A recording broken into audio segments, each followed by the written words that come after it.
Daisy took her face in her hands as if feeling its lovely shape, and her eyes moved gradually out into the velvet dusk.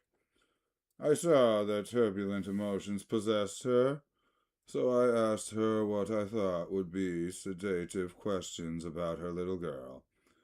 "We don't know each other very well, Nick," she said suddenly. "Even if we are cousins, you didn't come to my wedding." "I wasn't back from the war." "That's true." She hesitated. "Well, I've had a very bad time, Nick, and I'm pretty cynical about everything." Evidently, she had reason to be. I waited, but she didn't say any more, and after a moment I returned rather feebly to the subject of her daughter. "I suppose she talks, and eats, and everything." "Oh, yes." She looked at me absently. "Listen, Nick, let me tell you what I said when she was born. Would you like to hear?" "Very much." "It'll show you how I've gotten to feel about things. Well, she was less than an hour old, and Tom was God knows where. I woke up out of either with an utterly abandoned feeling, and asked the nurse right away if it was a boy or a girl. She told me it was a girl, and so I turned my head away and wept. 'All right,' I said. 'I'm glad it's a girl, and I hope she'll be a fool.' And that's the best thing a girl can be in this world, a beautiful little fool. You see, I think everything's terrible anyhow," she went on in a convinced way. "Everybody thinks so, the most advanced people. And I know. I've been everywhere and seen everything and done everything." Her eyes flashed around in a defiant way, rather like Tom's, and she laughed in a thrilling scorn. "Sophisticated. God, I'm sophisticated." The instant her voice broke off, ceasing to compel my attention, my belief, I felt basic insincerity of what she had said.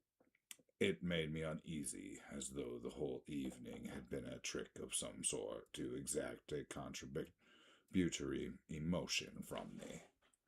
I waited, and sure enough, in a moment she looked at me with an absolute smirk on her lovely face, as if she asserted her membership in a rather distinguished secret society to which she and Tom belonged. Inside, the crimson room bloomed with light. Tom and Miss Baker sat at either end of the long couch, and she read aloud to him the Saturday Evening Post. The words, murmurous and uninflected, running together in a soothing tune, the lamplight, bright on his boots and dull on the autumn leaf yellow of her hair, glinted along the paper as she turned a page with a flutter and slender muscles of her arms. When we came in, she held us silent for a moment with a lifted hand. "To be continued," she said, tossing the magazine on the table, "in our very next issue." Her body asserted itself with a restless movement of her knee, and she stood up. 10 o'clock, she remarked, apparently finding the time on the ceiling. "Time for this good girl to go to bed." "Jordan's going to play in the tournament tomorrow," explained Daisy, "over at Westchester." "Oh, you're Jordan Baker?"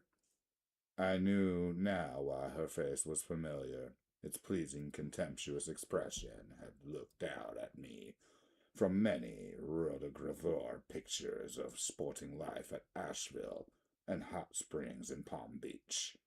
I had heard some sort of story of her, a critical, unpleasant story, but what it was I had forgotten long ago.